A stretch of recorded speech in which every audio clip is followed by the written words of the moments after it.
নিয়ে চলে এসেছি আমি ঋতপা। আজকে আমি বানাবো একেবারে অনুষ্ঠান বাড়ির স্টাইলে কাতলা মাছের রেজালা। তাহলে চলুন শুরু করা যাক।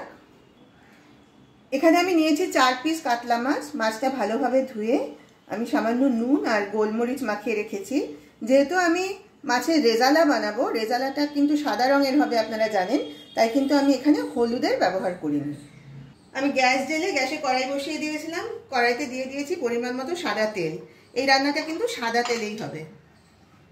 এবার আমি প্রথমে মাছগুলো ভালোভাবে ভেজে নেব।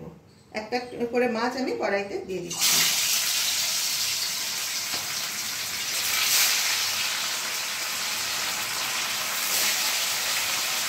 আমি আঁচটা কিন্তু এখন কমিয়ে দিয়েছি। মাছটা কম আছে এপিট ওপিট করে ভালোভাবে ভেজে নেব। মাছটা যতক্ষণে ভাজা হচ্ছে ততক্ষণে আমি একটা মশলার পেস্ট তৈরি করে নিয়েছি। এখানে আমি নিয়েছি 1 চামচ পোস্ত, 1.5 চামচ মতো চারমগজ, নিয়েছি 8টা কাজু বাদাম আর খানিকটা কিশমিশ। এগুলো আমি একটা মিক্সির বাটির মধ্যে নিয়ে নিলাম।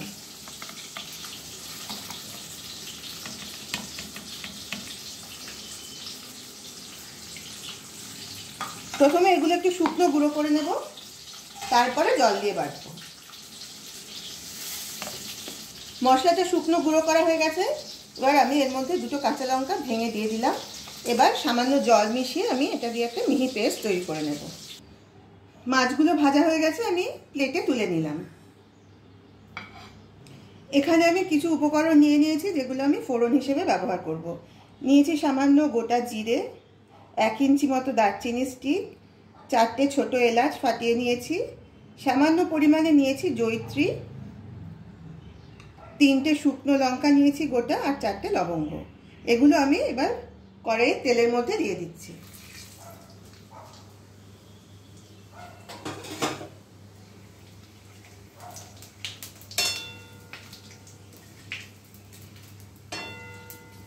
আমি 1 মিনিট মতো ফোড়নটা তেলের মধ্যে নাড়াচাড়া করে নেব।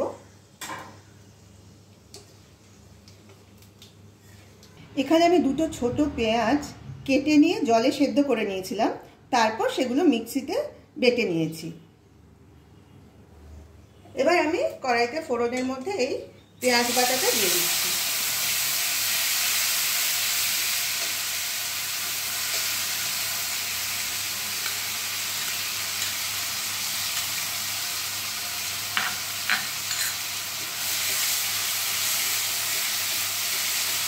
ভালোভাবে নেড়ে দেব।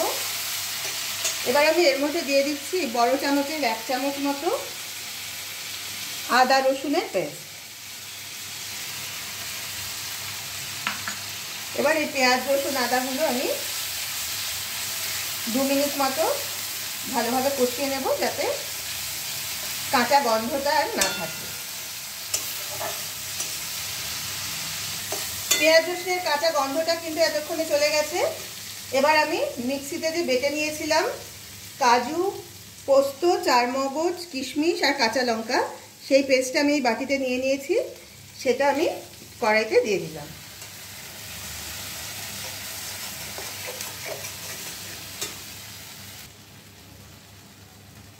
এই বাটিটা ধুয়ে সামান্য জলও দিয়ে দিলাম।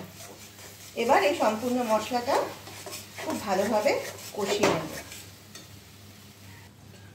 এবার আমি দিয়ে দিচ্ছি স্বাদ মতো নুন। নুন মিষ্টিটা আপনারা আপনাদের স্বাদ অনুযায়ী দিয়ে নেবেন।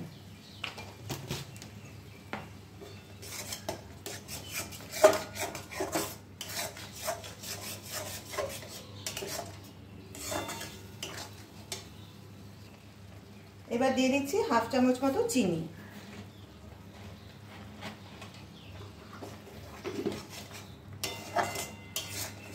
এবার মশলাটা ভালোভাবে কষাবো। 3 থেকে 4 মিনিট আমি মশলাটা কষিয়ে নেব। এবার আমি কড়াইতে দিয়ে দিচ্ছি আগে থেকেই খুব ভালোভাবে নুন আর চিনি দিয়ে ফেটিয়ে রাখা টক দই। এখানে আমি বড় চামচের 2 চামচ মতো টক দই নিয়েছি। এটা আমি আগেই ভালোভাবে ফেটিয়ে রেখেছিলাম। এবার আমি কড়াইতে দইটা দিয়ে দিলাম। এবার দইটা বাকি মশলার সঙ্গে ভালোভাবে মিশিয়ে দেব।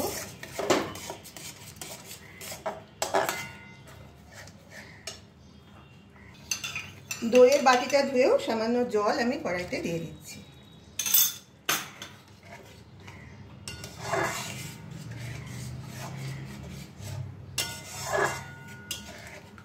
এবার আবার এই 3 মিনিট মতো সম্পূর্ণ মশলার মিশ্রণটাকে আমি কষাবো। আমাদের রেজালার গ্রেভিটা কিন্তু ভালোভাবে ফুটে গেছে। এবার আমি মাছগুলো কড়াইতে দিয়ে দিচ্ছি।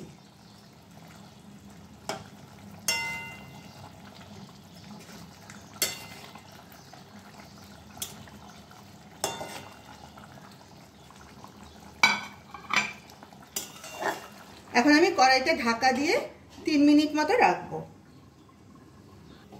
3 মিনিট হয়ে গেছে। এবার কড়াইয়ের ঢাকাটা তুলে দিলাম।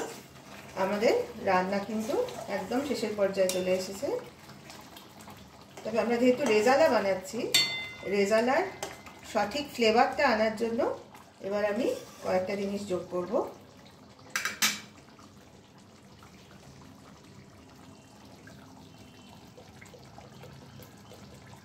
প্রথমে দিলাম ছোট চামচের 1/2 চামচ মতো গরম মশলার গুঁড়ো,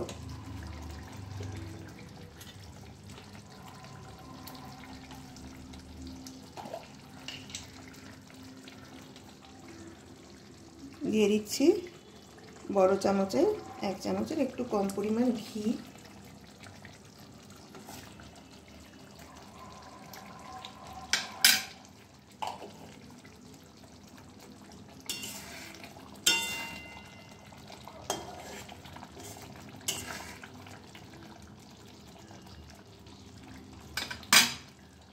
দিয়ে দেব সামান্য কেওড়া ওয়াটার, কেওড়ার জল। এই আমি 1 ঢাকার একটু কমই দিলাম। এটা কিন্তু বেশি দিলে গন্ধটা বেশি উগ্র হয়ে যাবে, এই সামান্যই দিলাম।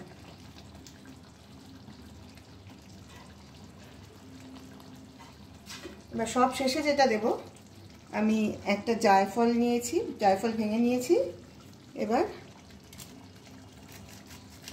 এই জায়ফলটা গ্রেট করে সামান্য পরিমাণে জায়ফলের গুঁড়ো ওপর দিয়ে দেবো। এবার জায়ফলটা কিন্তু আপনারা সাবধানে দেবেন, এটা বেশি হয়ে গেলে কিন্তু গন্ধটাও উগ্র হয়ে যাবে আর খেতেও কিন্তু তেতো ভাব চলে আসবে।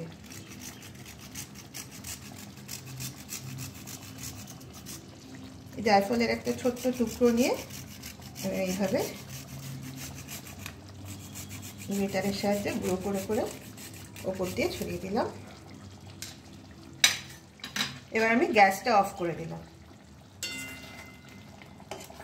এই অবস্থায় আমি 5 মিনিট কড়াইটা ঢেকে রেখে দেব, যাতে সব মশলার ফ্লেভারগুলো মাছের মধ্যে ভালোভাবে যেতে পারে।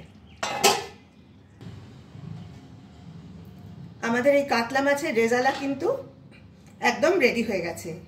এটা কিন্তু আপনারা আপনাদের যে কোনো ঘরোয়া অনুষ্ঠানে অবশ্যই একবার বানিয়ে দেখবেন। এটা সাদা ভাত বা যে কোনো ধরনের পোলাও রাইসের সাথে কিন্তু খেতে অসাধারণ লাগবে। আমার বিশ্বাস সবাই এটা খুবই পছন্দ করবে।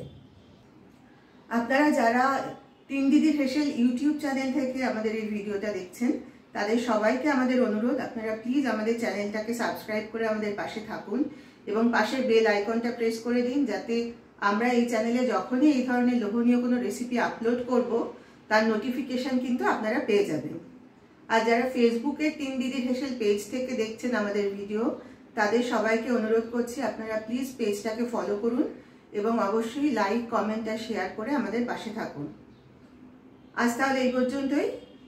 আবার খুব শিগগির একটা নতুন ভিডিও নিয়ে চলে আসবো আপনাদের কাছে। সবাই ভালো থাকবেন। নমস্কার।